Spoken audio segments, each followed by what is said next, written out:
Hey guys, so welcome back, and my name is Jonathan Hewitt, and welcome to the Conservative Voice Show. Today we're going to have a conversation into the world of politics. And with that world of politics, there are two factors that are driving the current direction in our political world. The first one, identity politics, and the second one, that being the culture war. The left say they don't exist, and the right says that they're tearing our country apart. In this video, we'll dive into what both of these terms mean, what their origins are, what their beginnings, what they've grown into, and the effects they are having on our society and our current political world. So before we start, what do you think? Are these two things tearing our country apart? Let me know in the comments below. And as always, guys, if you liked the video, tap that like button for me. Hit the subscribe button up there or up there, whichever one it is. I still haven't quite learned where to point yet. Whichever one that is, subscribe, hit that bell notification, guys, and I hope you enjoy.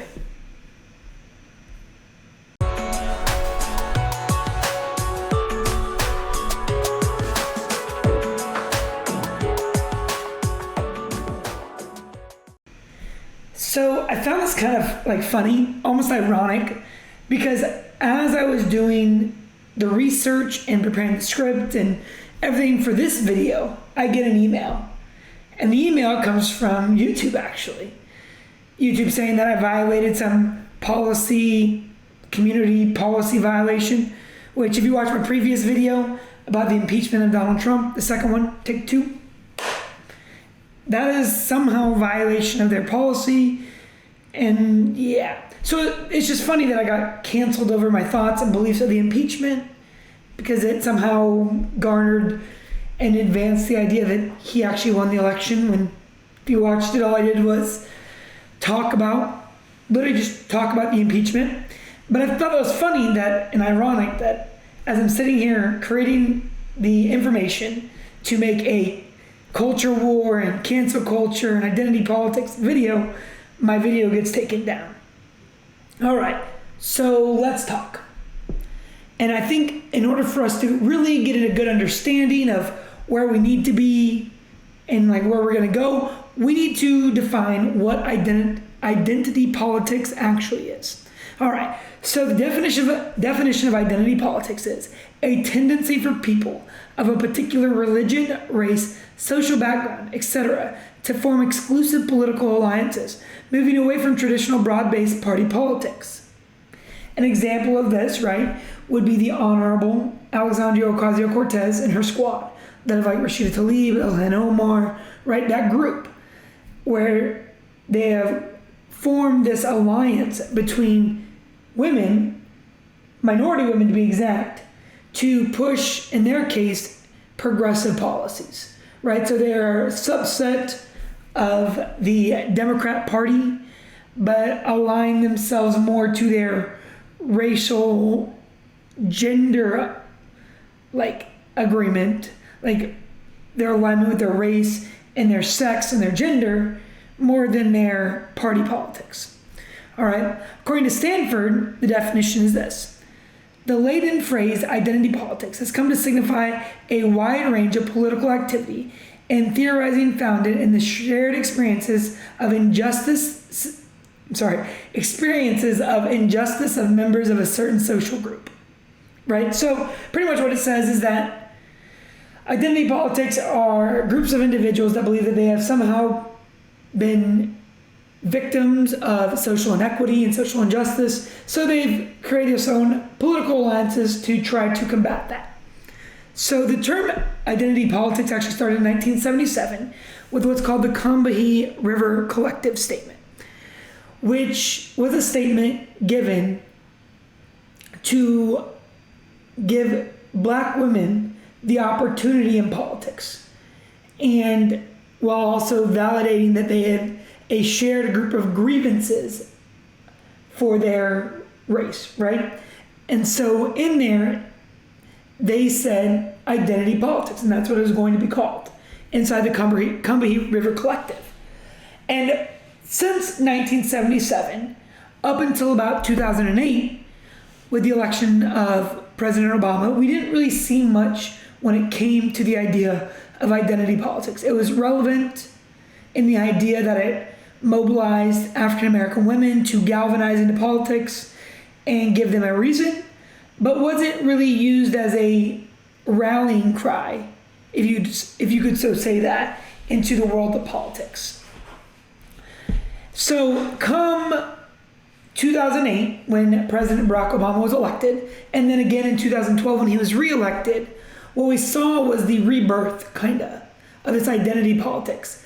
Because under the Obama coalition is what it would be known to be called, it no longer pertained just to black women that experienced hardship. It now pertained to all minorities, multi-gendered people, and embodied upper middle class rich white people joined together to make this coalition that embodied the idea of social justice, right? You had a minority saying that America was racist. You had the multi-gender LGBTQ plus 10,000 other whatever letters after that, believing that somehow America had disserviced them. And you had the upper white class of Americans that then virtue signaled, saying that all of us that disagreed with the fact that racism was no longer prevalent in America, and that people of different genders or alignments with different genders have not received any form of crazy backlash, right? And so them all together joined this coalition. And it begs you to ask the question, why was this coalition formed so easily? Well, it comes down to a shift in the American electorate. It comes down to a shift in the American people. For a lot of them, they wanted to leave the Reagan era idea of capitalism and conservative values, in turn for one of more government control and government involvement and support. And this kind of identity politics is the primary reason that President Trump did so well in his election. He rebuked the idea that the American people were separate entities or separate subsets of people, and that altogether we were tired of the institutions. And he brought America together under a single umbrella rather than this coalition that was formed under the Obama administration, right? This won him the election and kind of pushed the conservative movement back into the forefront of American politics. However, over the past 4 years or so, the Democrats and other people on the left, I'll even say independents on the left, progressives, Democrats, have doubled down on the idea of identity politics, with the idea that you can have no input whatsoever. Your ideas are null and void unless you are a member of that subgroup. You can have no influence or input on the ideas or problems that face them. We saw that if you were not a woman, you could not have an idea or a thought on whether abortion was right or wrong. If you were not African American or a minority, you could have no input on whether or not race is actually a relevant issue in America. Those would just be two very, very hot button, but very easily identifiable topics when it comes to that of the identity politics world. Then we saw the rise that if you did not agree with those people of these, I guess you'd say, certain identity politics group, you were, like I said, racist, sexist, insert whatever other term you wanted to be called that aligned with those of bigots. This is the exact same reason that you now have a law that states that biological men can now compete in women's sports, because if you say that biological man cannot compete in a woman's sport, let me backtrack. It's the exact same reason why you have people and laws that states that a biological man that believes that he's a woman can compete in female sports. But if you say, no, that's wrong, a biological man should not be able to compete in female sports because he's biologically a man and built like a man and has the muscle strength and the lung capacity that a biological male has, then somehow you're homophobic or sexist, or you don't believe that people should be able to choose what gender they are, right? And so that is where our identity politics have led us. All right, stay with me, guys. I promise we will get to the part of the culture war. It just all happens to overlap with each other, and that's why it's a huge issue, is because it is not one single secular idea that has led us to the culture war that we are currently fighting desperately today, right? It's because the culture war is now a critical part of the left and the Democrats' ideology. And like I said earlier, guys, let me know in the comments below if you honestly believe that the culture war and identity politics and the methods that the Democrats are using are tearing Americans apart and away from each other, or if you are one of those that believe that that is a good thing and that we should continue down the road of identity politics. Let me know down in the comments below. All right, I will give it to the left, though. They have done something that is not easily achievable, in my opinion, and they have done something that has allowed them to win the current culture war. And it is that they have taken over the American institutions that teach us and mold us into believing what is right and wrong inside our culture. Colleges, education, Hollywood, TV, radio, music, right? All of those things that shape American culture, the left has now doubled down on and taken over and invaded. This has allowed them to influence the change that they wanted to influence. It has allowed them to grow their base from a very young age in school, through college, right? Into what movies you watch, into what music you listen to.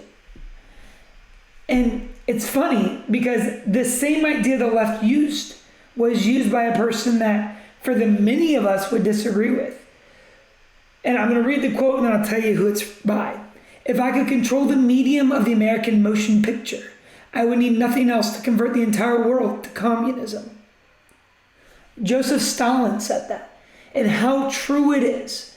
How true it is how much the American motion picture community, Hollywood, drives the culture in America. And we see this kind of I guess you could say, reform everywhere. Hulu, there's a show called Woke, which is a TV series where they push that woke idea that if you're an African American, you're singled out by racist cops and that racism is alive and well in America, to every single movie seeming to have an LGBTQ role, or having, you see that if there's not a certain amount of women or a certain amount of African Americans playing certain roles inside movies, that there's movies do not get the same reviews from those upper class white people in Hollywood. Now, all of this has led to something that surges across America, right? And that is something that we've seen just in full bore in the last year. And that is the cancel culture.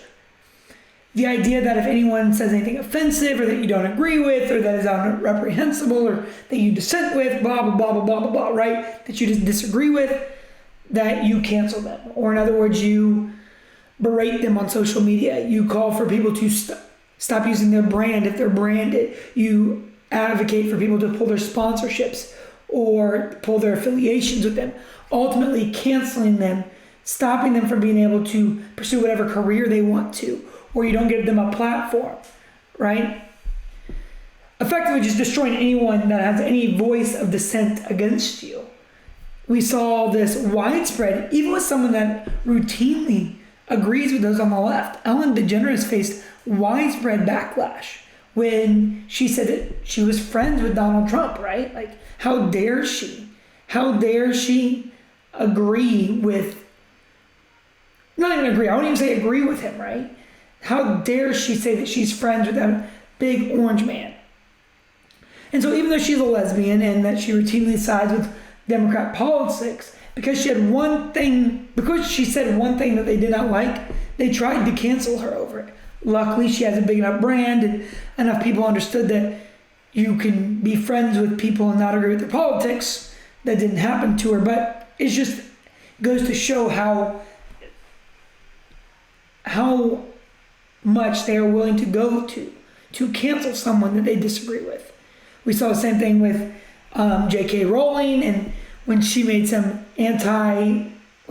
homosexual comments, they tried to cancel her using the hashtag RIP, things like that, right? Just because she doesn't agree with the trans or LGBTQ movement. This culture war, it comes in the form that you will be punished if you disagree with them. It comes in the form of building coalitions around the idea that if you have not always come out, even with someone else, that there's a problem with the system, and that anybody that disagrees with that should be canceled. The idea of that equal outcomes instead of equal opportunity, and if you disagree with that, you should be canceled. If I was to break it down in a nutshell, the cancel culture or the culture war in America or identity politics, I would say this. It comes in a difference of values, difference in what makes this country great, a difference in the values of how we should raise our children, a difference in the values of what makes Americans as a whole. To the left, it is those of identity politics, equal outcomes, and the idea that if you disagree, you are wrong. And to those on the right, it is the values of what America was built upon. The first that we are all Americans, regardless of your race, sex, gender, that we shouldn't be split up into those categories. That each of us have an equal opportunity, and that each and every one of us have a freedom of speech to dissent with whatever we disagree with. And that right there is the driving factors that are driving our current national political stage. You see that with President Biden's nominations to his cabinet, right? Choosing people that may not be qualified, but because they fit into a certain square, right? A certain idea that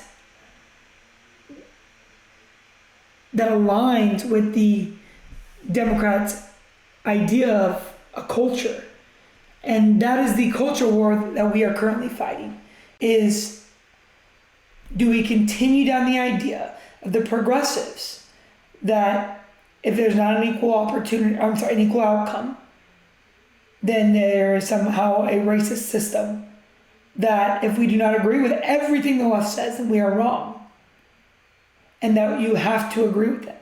Or should the culture be that each of us have equal opportunity to become whoever we want to be as successful as we want to be, and that we are allowed to disagree, because that is what makes America great, is that we can have these disagreeing conversations? Those are the questions that I pose to each and every one of you. And let me know in the comments below. Let me know, like I said in the beginning, if you believe that these ideas are tearing Americans apart. Let me know if you agree that this is the current culture war that is raging rampant in America. And last, let me know what you think the outcomes of it will be. And where do you think that America will go from here? I hope that you all learned something from this. And as always, guys, I hope that you all have a safe and wonderful day. And God bless.